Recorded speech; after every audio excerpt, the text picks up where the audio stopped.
video of Vader's sabers.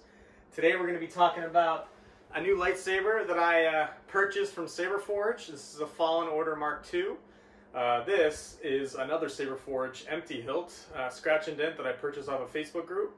Quick little preview, I'm going to be installing this, and that's going to be forthcoming. Keep a lookout on our Facebook page and our Instagram for when that's installed. But let's get down to the unboxing. So this is a Fallen Order Mark II. I purchased this on January 7th, 2020. Within hours of me purchasing this, they had 3 different versions. They had a clean, a weathered, and a black. The clean, which is what I ordered, went out of stock within minutes of me purchasing. There she is. Alright. Packaging. User guide, Saberforge Art of the Combat Saber. And the user guide is available online. Let's get that out of here. Alright. And it looks like this is very cool. I was worried because when I purchased this, I didn't specifically ask for them to not glue in or somehow, yeah, I guess glue in the fake buttons. They didn't do that. Allen wrench. Oh my gosh, that is awesome. Wow. That is a lot thicker than I expected. Give you a quick look at that.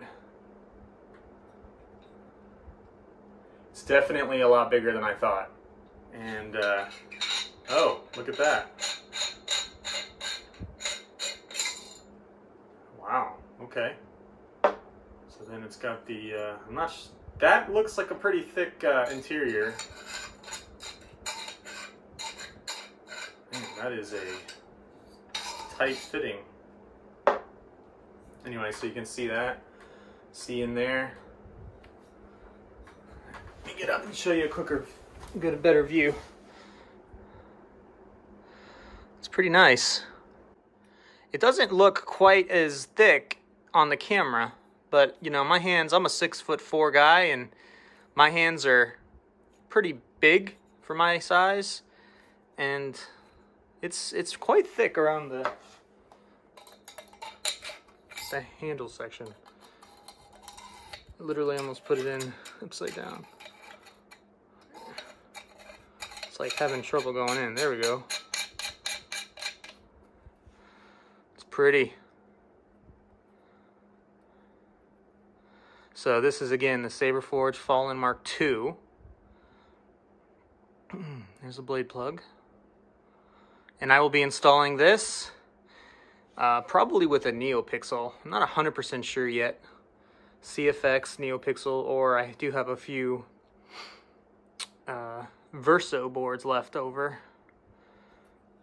But I wanted to quickly show you guys how to take this apart. Now, the bottom pommel, when I first got it, it seemed pretty thick around the handle area, but it is about the same thickness as a normal lightsaber. It just feels slightly thicker because you have this layer here that maybe is a few millimeters higher than this pommel section. This pommel section unscrews, and it's pretty long. It's a pretty long little pommel. And then this lip kind of, I guess, goes out beyond the threads, and then this is where the threads are. Like, you got about maybe 1 millimeter between this edge and where the threads start. So for the chassis, you have maybe from where the threads end, maybe about here to about there for the chassis. So it does need a pretty short chassis, a little longer than maybe a battery. And then the buttons, and through there, there's a little screw which holds on this control box. Saberforge does provide an Allen wrench to go through here, the bottom hole for the switch, and remove this control box. This is in place. It looks like you might be able to unscrew this, but there's no way to unscrew that. So let's go ahead and remove the shrouds.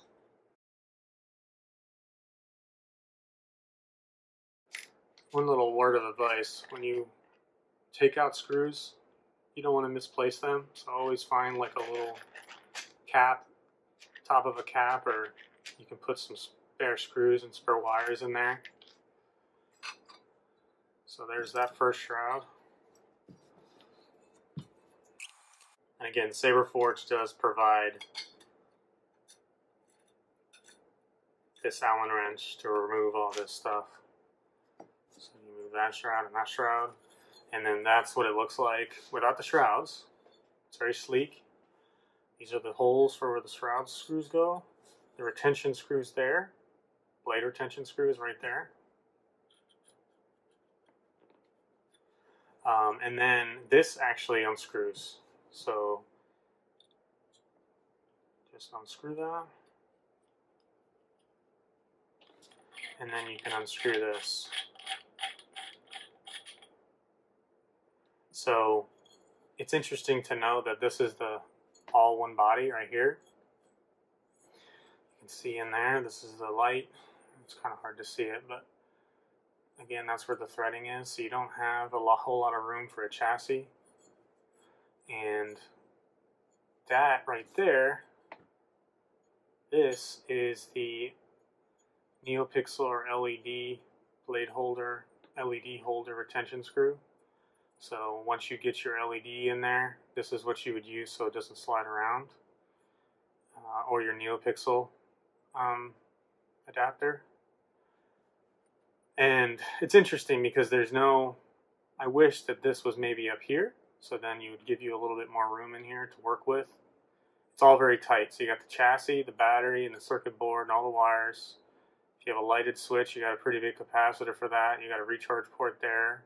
Or if you're doing a CFX build, you would have to find a pretty small, or I'm sorry, any soundboard that requires 3 holes, or at least 2 holes for the main and the auxiliary switch, main auxiliary, and then of course you would have to install a recharge port in the chassis. If this LED retention was a little bit higher, you maybe could move this whole body up and use a longer chassis. But it's interesting to note that right to about here, it's 1.1 inches or whatever the inside diameter for a Saberforge chassis is, and then beyond that point, it's 1 inch all the way through. Plus you have that screw that holds on the control box, so there's nothing sliding past this point right here. When you put this on, and when you tighten it all the way, it doesn't exactly line up. So that's what this screw is for. You would think, okay, these are where the shroud holes are. So you would have to loosen it up to about here. So you want this to line up with the screw holes. And then these shrouds would screw on about there. So it is a little bit loose until you use that screw. You have to find a good tension for this screw because you don't want to damage those threads, and then you'll never be able to get this off. As it is now, there's a little bit of a bump here because I over-tightened it. But again, you don't want this spinning around on you once you're done installing this whole thing. So that's about where it would be. See, it's tricky because this is so loose here. So just take it straight, keep it sure it doesn't move. Tighten it down. And that's not moving anywhere. And then you would put your shrouds on, install it. After you're done installing it, you put your shrouds on and you're good to go. But that's pretty much it. I just want to say thanks again for tuning in, and keep a lookout for when this bad boy is installed, and I will be doing a full review of it. Thanks again for tuning in. Be sure to subscribe and hit that notification when new videos drop. Thanks.